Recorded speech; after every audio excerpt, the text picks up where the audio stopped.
No que diz respeito aos dados estatísticos de crianças e adolescentes vítimas da pandemia, sobretudo o caso de mortes por força da pandemia, né, da Covid. Em seguida, nós tivemos as dificuldades, né, para se enfrentar como essas crianças poderiam continuar sendo alfabetizadas, né, até porque houve uma mudança de comportamento na sociedade, nas famílias, quando tivemos que ficar em casa, né, e paralisar algumas atividades. E, portanto, as crianças pararam de ir à escola, de se comunicar, de socializar-se com outros ambientes, com outras crianças. Isso é uma mudança, né, de fundamental importância para se refletir, se considerar no comportamento, inclusive, das crianças, né, e na sua fase de alfabetização. Segundo, no que diz respeito à orfandade, as crianças tiveram não só a mudança de comportamento, mas perderam os seus pais, algumas delas, ou perderam pessoas, né, de muita importância afetiva, como, por exemplo, avós, né, tios. E isso, de certa forma, também trouxe esse reflexo e essa consequência na vida dessa criança. Então, a vacinação, quando ela vem para garantir a saúde de crianças e adolescentes, se enfrenta no país, né, a questão que diz respeito a vacina-se ou não a criança, né? E dentro das discussões postas, nós tivemos, claro, né, as questões do ponto de vista de políticas, né, e ideologias, inclusive, né, religiosas. Tivemos e temos, né? Tivemos e temos, mas hoje, ao menos, a gente tem a facilidade de compreender melhor o quanto é importante o papel do Ministério Público, por exemplo, né, e das campanhas que foram campanhas promovidas por alguns municípios, a exemplo do município de Aracaju, né? Então, depoimentos de médicos, pediatras, depoimentos, né, de crianças que são protagonistas da sua própria história, são sujeitos de direitos. E assim prevê o Estatuto da Criança quando trouxe, né, o princípio da proteção integral desde 1990. Então, sabe, Márcio, são vários os fatores que podem interferir nessa mudança de comportamento que ao longo dos anos só vai se perceber as consequências, inclusive, né, daqui a alguns anos, até por conta do índice que se aumentou de analfabetismo, sobretudo no Nordeste. No orçamento público, seja a nível federal, estadual e municipal, não se prioriza recursos para criança e adolescente. Então, o município de Aracaju, por exemplo, já tinha uma dificuldade, um desafio, né, e outros municípios, que é exatamente, né, de manter esses equipamentos, né, esses abrigos, com o recurso que existe. Imagine você com um aumento, né, de crianças abrigadas. Por quê? Porque aumentou em razão da orfandade, aumentou em razão da violência intrafamiliar, ou seja, violência por força, de abusos sexuais, né? Aumentou nas ruas o número de meninos e meninas, né, que estão na mendicância e por trabalho infantil, né? Então, o Brasil despenca daquilo que ele tinha como objetivo de desenvolvimento, né, social, nas ODS, numa agenda, né, a nível de ODS, e passa, né, volta a ser um país que vai atingir um índice de pobreza extrema, porque você está falando exatamente de famílias desestruturadas e desestruturadas do ponto de vista socioeconômico. Então, isso faz com que, né, essa conta seja paga, não é pela classe mais favorecida, né, pela classe A, é que essa conta seja paga pela classe média, principalmente pela classe média. E por que eu digo isso? Porque nós pagamos impostos e as aplicações, né, que deveriam ser investimentos para o futuro do país e mesmo para o presente, ela não acontece, porque não é prioridade cuidar de criança e adolescente, portanto, no orçamento não, né, prevalecem os recursos que possam garantir, né, e ser destinados para uma política pública de atendimento a crianças e adolescentes vítimas dessa pandemia, sobretudo. Perfeito. Nesse momento. Até porque nós não temos um investimento direcionado para a aprendizagem, né, de adolescentes.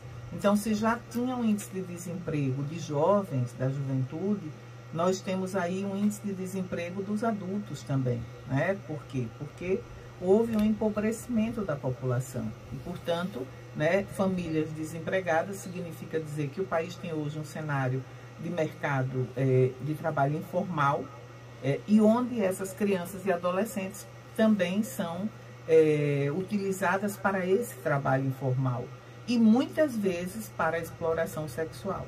Em Aracaju, por exemplo, é distribuído por distritos, né? Hoje são 6 distritos, de acordo com os bairros.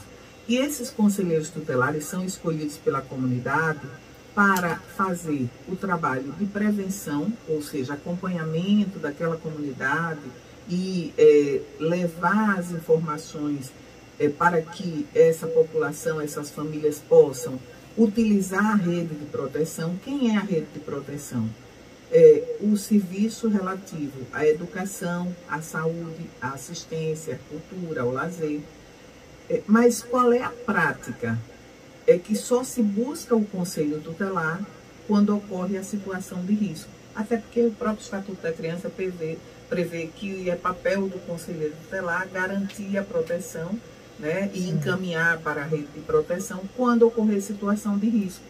Mas o Conselho Tutelar também é responsável pelo monitoramento e fiscalização desses serviços, inclusive, né, equipamentos, abrigos, postos de saúde, né, escolas, e, né, trabalhar junto com os Conselhos dos Direitos, no caso o Conselho Municipal dos Direitos da Criança e do Adolescente e o Conselho Estadual também, claro, para que se fiscalize e se também, né, se possa garantir a destinação desse recurso de forma acertada.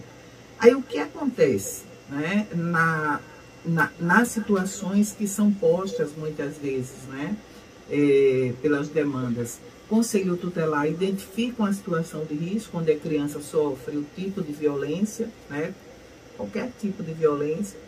E ao invés de se aplicar, né, aqueles serviços que são prestados pela rede, muitas vezes se encaminha por acolhimento institucional, ou seja, por os abrigos. E às vezes o que tem ocorrido, inclusive nos últimos meses, e aí eu me deparei com a situação dessa recentemente, é que ao invés de se buscar o serviço de saúde, se acolhe aquele adolescente ou aquela adolescente que está envolvida com drogadição. Sim. Então, você tem ainda, nessas situações, que lidar com a falha do sistema, né? Porque nós não temos hoje em Aracaju um número de CAPs infantil que dê conta da demanda. Por quê? Isso é consequência também da pandemia, porque muitas crianças, né, que já viviam em situação de vulnerabilidade social, em situação de violência diurna, cotidiana, né, elas pararam de ter alimentação, que era a alimentação que elas tinham mais, né, normalizada através da escola, porque elas não estão mais indo para a escola agora que estão voltando, né? Elas pararam, né, de conviver com outras crianças na comunidade, porque estavam em casa, né? Havia uma determinação para que não houvessem tantos contatos. E, sobretudo, elas tiveram, né, esse impacto, que é o impacto da convivência diuturnamente, às vezes com pais e mães que não estavam, né, aptos e preparados para lidar com determinadas situações. Por exemplo, internet, né? Famílias que têm um único telefone celular e que esse é o instrumento para que a criança pudesse estudar ali online. Como essa criança ia estudar online? Então, há uma necessidade de se fazer uma avaliação. Então, você vai ter hoje, né, um cenário onde mais de 12 milhões de crianças estão órfãs, ou seja, em situação de orfandade. Você tem uma situação onde há um número imenso também de crianças que vão, né, entrar nesses dados de analfabetismo, né? e o impacto muito maior do Nordeste. Que escola é essa?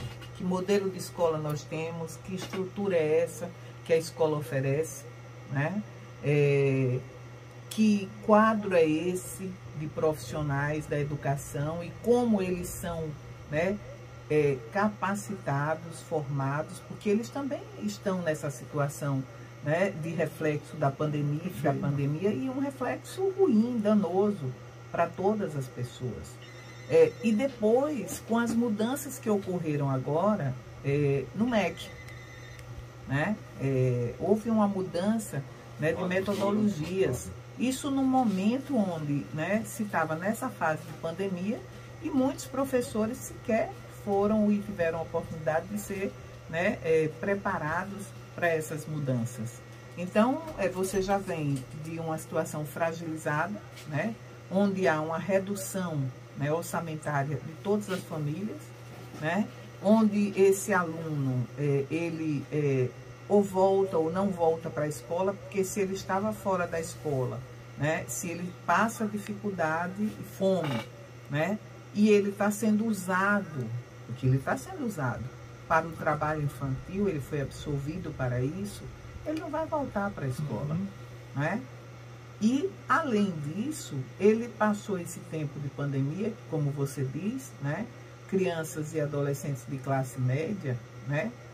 Se tem dificuldade, imagine você aqueles que, né? E aquelas crianças que não têm a mínima possibilidade, a mínima condição, né? Não tem sequer a família o dinheiro para comprar o gás, para comprar a comida, né? E essa realidade, mesmo depois que se voltou a trabalhar hoje, né? Nos espaços, né, que são espaços de trabalho, ainda continua sendo essa. Não mudou, não é diferente. Né? Se sai de um programa como Bolsa Família para o novo programa. Aliás, né, nós estamos num momento político do Brasil, do Estado brasileiro, que não se fala de política pública, se fala de programas rotulados e com nome de pessoas, o que é gravíssimo. Porque existe um plano, que é o Plano Decenal dos Direitos Humanos de Crianças e Adolescentes, e outros planos que trabalham essas políticas afirmativas e que sequer estão sendo considerados. Ou seja, né, o Estado brasileiro deixou de ser o Estado de todos e passou a ser o Estado de alguns. Pouquíssimos compreendem a importância de cuidar de pobres. Né?